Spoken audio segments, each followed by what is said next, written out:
From 3 News Now and the Omaha World Herald, this is Omaha Sunday Morning with Jennifer Griswold. Good morning and thanks for joining us this Sunday morning. While most kids are soaking up their final weeks of summer freedom, one school is already back in learning mode. Soon to be a familiar sight across the metro area, kids climbed off the bus at Wilson Focus Elementary, met by their principal on Thursday. Summer break is shorter at this year-round school, but the kids there are ready to hit the books. School, however, might be the last thing on the minds of the kids in this next story. That's because right now they're focused on enjoying their summer camp, and this is not your typical camp. This one is for children with cancer and offers them a safe space where illness does not get in the way of a summer rite of passage. 3 News Now reporter Lindsay Thies takes us to Camp Koholo, the summer sleepaway camp that lets kids do what they do best. It's really fun. Our goal for these kids is when they go to school and someone says, "What did you do this summer?" This is the best thing they've done all year. Deep in the woods of Gretna, Camp Koholo is a special place. Why? I'll let 9-year-old Molly explain. This is really fun. People with cancer, it's not with like normal people. They're asking you like, what's that scar? It's people that you know and that have it and you can play with them. At this summer sleepaway camp, cancer doesn't get in the way. Staff drives children from activity to activity so they aren't too tired to have fun.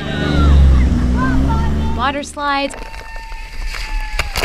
arts and crafts, even a big dance tonight. You dress up in like fancy clothes and we like have a lot of snacks there. No experience is left out. What started more than 3 decades ago with a small undertaking of 22 kids and counselors, it's grown to 170 campers and 64 counselors. Whoa! Many of those on staff, like Sarah Jazeski, were campers here. It was the first time I was kind of around like other kids with no hair and all going through the same things and seeing other kids that have made it through, and so that was kind of a cool experience to know that you can get through it. Giving kids the time to just do what they do best. Be a kid. I really want to come back again sometime. And to see those smiles, nothing better. The staff, including doctors from Children's and Nebraska Medicine, are all volunteers. The camp costs $15 for the kids, and if a family cannot afford that, they are still welcome at camp. A new attraction is drawing people to downtown Omaha. Enormous origami-inspired flowers that open and close as you approach. Massive wooden installations that spring into action with the simple touch of a foot pedal. It's a one-of-a-kind exhibition exploring the art, science, and the wonder of movement. Omaha World Herald visual journalist Rebecca Gratz takes us inside.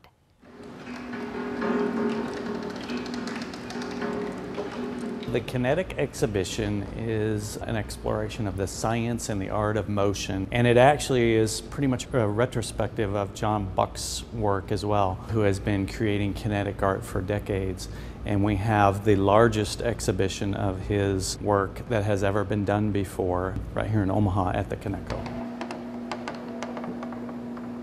John Buck works solely in wood. People have really been caught up with his giant kinetic wooden sculptures that move.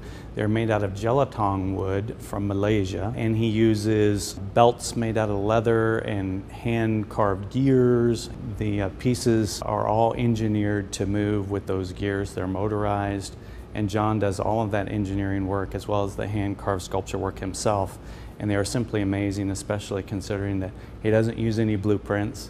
He just goes by the flow of things and then creates these wonderful pieces that are very enriched with cultural and sociological messaging, as well as some political messaging, as well as environmental messaging. So it really is a lesson for all of us, and each piece you could probably spend 5, 10, 15 minutes with.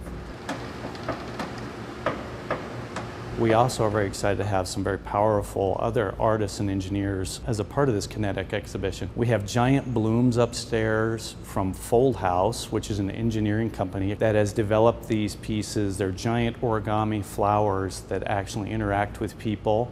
They are illuminated and they move, and they are called Bloom and Lumen, and they've been showcased at Burning Man for quite a few years. We also have some work from Larry Sasso in the atrium, local artist. We commissioned a piece to be made for this exhibition that is a giant swimmer made out of metal that actually moves and is motorized. I think that the motion of the pieces themselves seem to pull us into the piece, which all good art seeks to do that. And I think the medium of wood and that motion that the wood undergoes really kind of connect to people, and we're just happy to have it here. The detail is just incredible. You can check it out at Coneco through October 14th. Still ahead on Omaha Sunday Morning, he served his country with honor. Now military men and women, decades his junior, are thanking him on a special day. The touching way they wished him a happy birthday and his reaction to the surprise, coming up.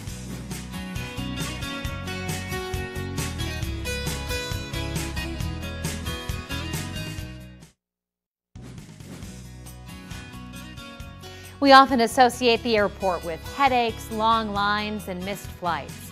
But it can also be a place of touching reunions. Never thought that he would ever see his mother again, and today is that day. A long embrace as mother and son reunite after decades apart. Chien Nguyen and his mom Lan Nguyen haven't been together in 36 years. Chien was brought to the U.S. as a refugee when he was a teen. His mom stayed in Vietnam. Because of his refugee status, he could not visit her. But thanks to the help of his family, he was finally able to bring her to Omaha for a few months to visit. Wow, that hug. So special, decades in the making. Now to another celebration, this one for a man who did so much for his country, yet is too humble to say so. World War II veteran Ed Morissette turned 94 this week. The quiet Omaha man may have let the day pass by without much hoopla, but his brothers and sisters in uniform had other plans. As 3 News Now reporter Nick Starling found out, it was the simplest of gifts that made his day so special. 4 years, 8 months, and 11 days. And how many, I forget how many hours.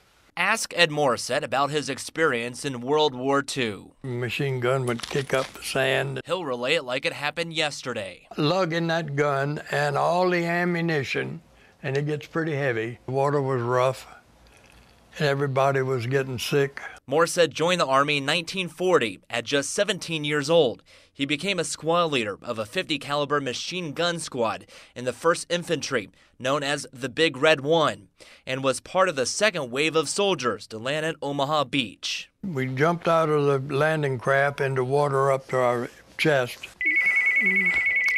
But this birthday has a special surprise. I have a special message for you from some folks from the Big Red One up at Fort Riley, Kansas. Oh my goodness. Ed's old division in Fort Riley, Kansas wishes him a happy birthday, which coincides with the division's 100th birthday. Big Red One soldiers, past and present, we'd like to wish you a... Thank you so much. Duty first.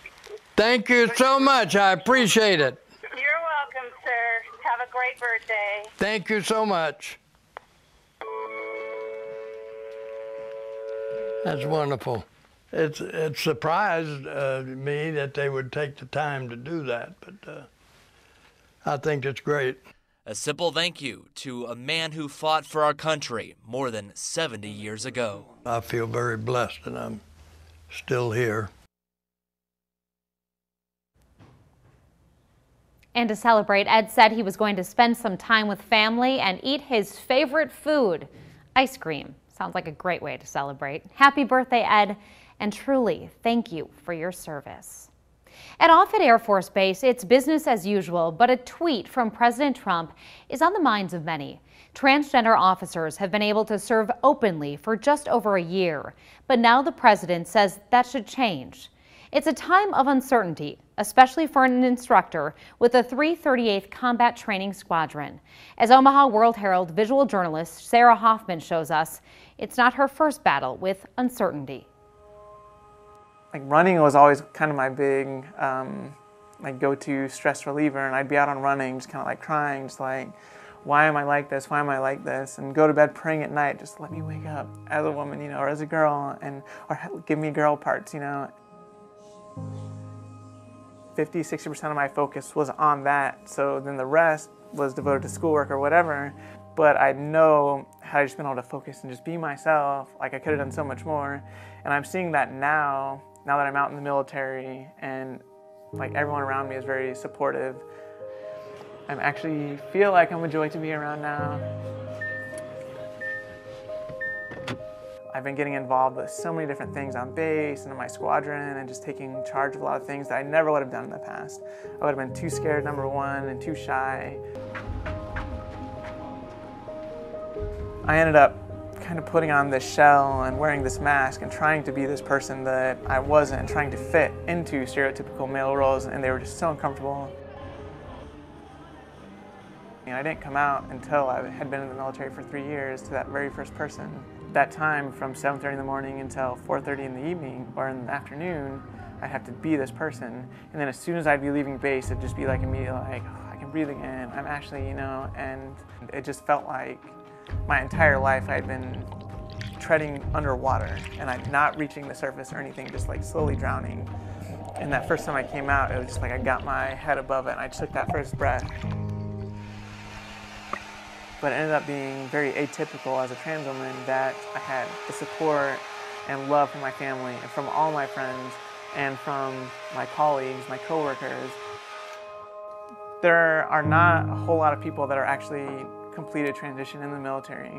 I was basically outed, and that person was just kind of concerned, so they went to my leadership and were like, hey, we have a trans person. At the time, there was no policy in place. They were kind of nervous about it at first, didn't really know what to do, but they immediately just, we're gonna fight for you and we're gonna do this. All right, good morning, everybody.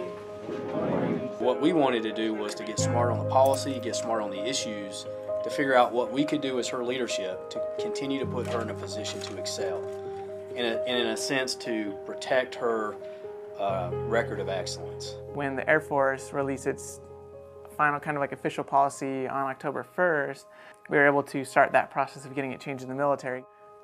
Basically, we were talking about dress and appearance, restroom use, PT standards, that all goes off the DEER's gender marker. I just want to do the best job I can and be the best instructor I can and not make it about just me being trans. She means the world to this unit. She makes us better. And we would have done that for any airman, but it made it really easy for one of your best.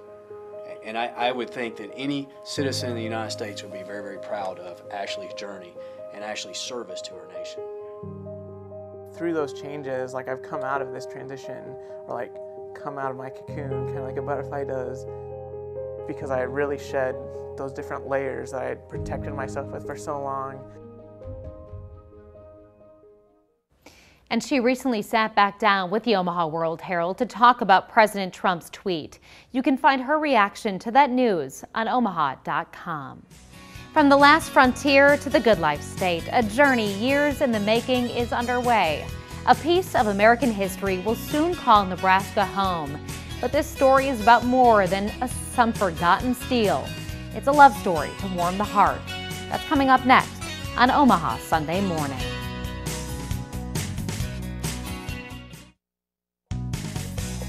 It doesn't seem possible, but football season is almost here.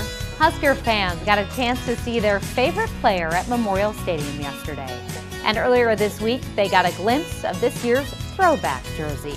The team will look back 20 years on their October 7th matchup with Wisconsin. The Adidas uniforms are similar to the ones the Huskers wore back in 1997. The last year, the Huskers won the national title. A trip to Alaska, a good love story, and the end of an era in America's history. So what do all these have in common with a 1945 Allis-Chalmers Model C tractor? Omaha World Herald visual journalist Ray Mintz takes us to Alaska to find out.